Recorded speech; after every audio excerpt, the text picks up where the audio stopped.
नमस्कार, मैं हूं आपके साथ मयंक। तो देखिए, ईरान से बड़ी खबर। ईरान में सेना के काफिले पर हमला हुआ है और इससे काफिले की 2 गाड़ियों को बड़ा नुकसान हुआ।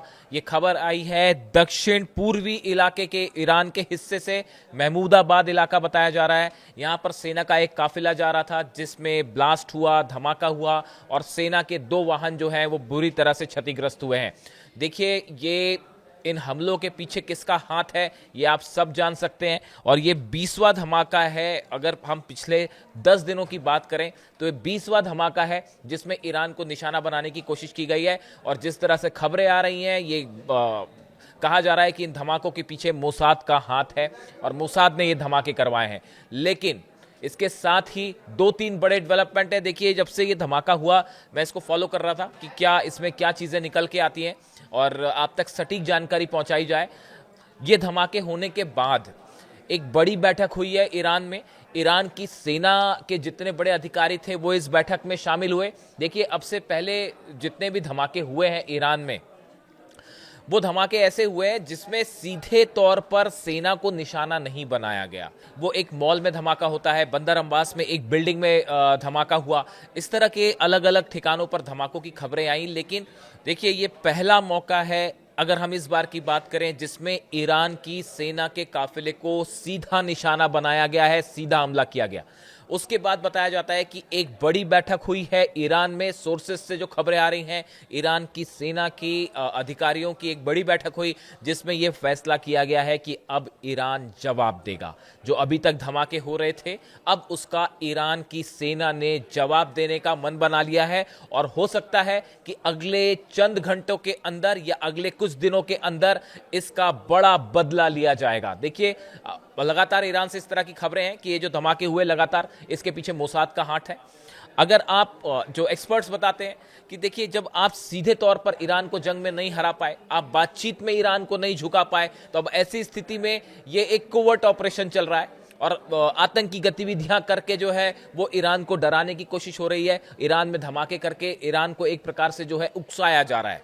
लेकिन देखिए, ये जो धमाके की खबर आई, ये ऐसे समय पे आई जब नेतन्याहू और ट्रंप की मुलाकात होती है वॉशिंगटन में। उसके बाद उस मीटिंग में ये फैसला हुआ, जैसा कि डोनाल्ड ट्रंप ने कहा कि अभी फिलहाल ईरान से बातचीत की जाएगी और ईरान पर कोई हमला नहीं किया जाएगा।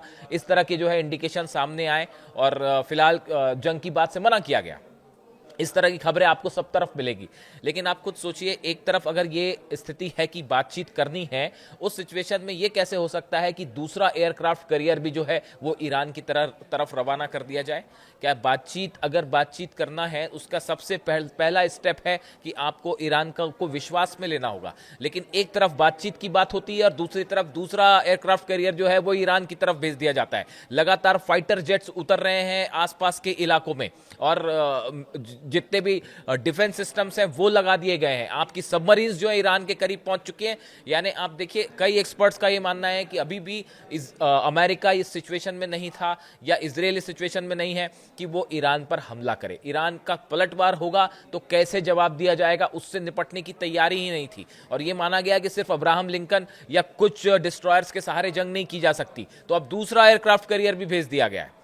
तो आप देखिए, जहां तक ये बातें हैं इस तरह की कि शायद जंग ना हो, ये एक ऐसी चीज है जो एक टाइम बॉम्ब है। जो रूस ने कहा, लावरोव विदेश मंत्री जो है रशिया के, उन्होंने कहा कि एक टाइम बॉम्ब है जो टिक टिक कर रहा है और जिस दिन ये फटेगा मिडिल ईस्ट में भयंकर तबाही होगी। आपको ऐसा लग सकता है कि जंग टल गई है, लेकिन अंडर करंट जो है वो कुछ और इंडिकेट कर रहा है। और अब ये जो हालात हैं, ये जो ईरान की सेना पर हमला हुआ है, इसका बड़ा बदला लिया जाएगा। ये बात ईरान में एक बड़ी बैठक में तय हो चुकी है। अब ये ऑपरेशन किसी भी तरह का हो सकता है। आप देखें, इजराइल के ऊपर जो है मोसाद के हेडक्वार्टर से लेकर इजराइल के अंदरूनी इलाकों में जिस तरह के हमले, ईरान का दावा है कि ये मोसाद की तरफ से हो रहा है। जैसा ईरान से खबरें हैं कि मोसाद ने अगर ये करवाया है तो उसका पलटवार इजराइल में देखने को मिल सकता है। यानी अब इजराइल जो है वो टॉप निशाने पर होगा ईरान के। अब तक इस तरह की खबरें थी कि बातचीत हो रही है, ईरान को उकसाने की कोशिश है, लेकिन ईरान उसका जवाब नहीं देगा ताकि किसी तरह से बातचीत वाली बात डिरेल ना हो। इस लिहाज से ईरान की तरफ से हमले नहीं हुए। लेकिन आप देखें, 3 घंटे तक बैठक चली डोनाल्ड ट्रंप की और बेंजामिन नेतन्याहू की। तो 3 घंटे की बातचीत के दौरान यह बताया जाता है कि अगला अगला कदम क्या है ईरान को लेकर, इसका एक बड़ा प्लान तैयार हो गया है। इस बैठक के पहले मैंने आपको पहले भी बताया कि एक बड़ी बैठक हुई थी जिसमें नेतन्याहू शामिल थे, विटकॉफ शामिल थे, कुशनर शामिल थे और डोनाल्ड ट्रंप के सब वॉर एडवाइजर्स शामिल थे। बताया जाता है कि ट्रंप से मुलाकात के पहले ही ये बड़ा प्लान तैयार हो चुका है कि ईरान को लेकर आगे क्या करना है। ईरान ने साफ कर दिया है मिसाइल प्रोग्राम पर कोई बातचीत नहीं होगी, न्यूक्लियर प्रोग्राम जो है वो पूरी तरह से नहीं रोका जाएगा, एनरिचमेंट हमारा अधिकार है, हम उसको कंटिन्यू करेंगे। इस सूरत हाल में जब मिसाइल जो सबसे बड़ा खतरा है वो मिसाइल को लेकर है, अमेरिका और इजराइल को, और मिसाइल प्रोग्राम पर ईरान बात करने के लिए तैयार नहीं है। यानी इन हालात में किसी भी तरह से किसी समझौते की कोई संभावना नहीं है, चाहे नेक्स्ट डील में बातचीत हो या अगले कितने ही दौर होते रहे। पिछली बार भी 5 दौर हुए थे, नतीजा क्या था? 12 दिन की जंग। अब ये जो सेना के काफिले पर हमला बताया जा रहा है, ये ऐसा मौका है जो एक बार फिर टर्निंग पॉइंट साबित हो सकता है इस पूरे एपिसोड का, जो इस बार अमेरिका और ईरान के बीच में है। सेना पर सीधा हमले का मतलब है ईरान को आपने सीधा चैलेंज किया है, और ईरान इस पूरे, अगर आप पिछले 2-2.5 महीने का इतिहास देख लें, हर मौके पर ईरान 20 साबित हुआ है अमेरिका और इजराइल के ऊपर, और हर बार एक कदम आगे बढ़ के जवाब दिया है। और ये बताओ, जैसे कि अब तो खबरें भी हैं इस तरह की कि ईरान की तरफ से कोई बड़ा ऑपरेशन हो सकता है। ईरान की तरफ से ये भी खबरें थी कि हम प्रीएम्प्टिव स्ट्राइक्स कर सकते हैं, ईरान पहले अपने मिसाइलों से हमला कर सकता है। इसको लेके इतनी जबरदस्त सनसनी थी इजराइल में कि तमाम जो है डिफेंस सिस्टम्स लगा दिए गए कि कहीं हमला ना हो जाए, कहीं हमला ना हो जाए। पूरे अमेरिका ने अपने बेसिस पर, जितने बेस हैं 20 बेस पर मिसाइल डिफेंस सिस्टम्स लगा रखे हैं, थार्ड लगा रखी है, बैटरीज और पेट्रियट लगा रखी कि कहीं हमला होगा तो कैसे जवाब दिया जाएगा।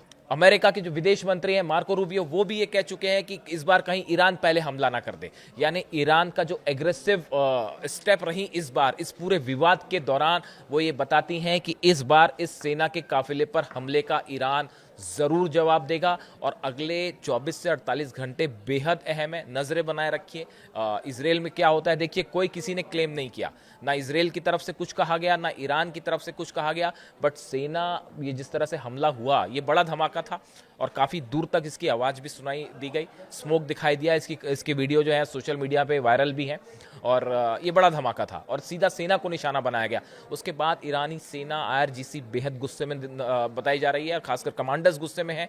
और जिस तरह के बयान ईरान की सेना के कमांडर्स की तरफ से आए, उसको देखते हुए ऐसा लगता है कि एक बार फिर मिडिल ईस्ट में हालात बिगड़ सकते हैं, और ऐसी कोई भी घटना एक बड़े जंग के लिए एक चिंगारी का काम कर सकती है। अब इस पूरे सिचुएशन में क्या अपडेट होता है, ईरान की तरफ से क्या प्रतिक्रिया आती है, ईरान की तरफ से क्या कदम उठाए जाएंगे। आजकल प्रतिक्रियाएं कम आ रही हैं, कदम पहले उठा दिए जाते हैं, तो आपको कई घटनाओं को सिर्फ इशारों में ही समझना पड़ेगा और हालात पर नजर बनाए रखनी होगी कि इजराइल में कहीं कुछ बड़ा तो नहीं होता। इससे जुड़ा जो भी अपडेट होगा मैं आप तक पहुंचाऊंगा। Thank you so much.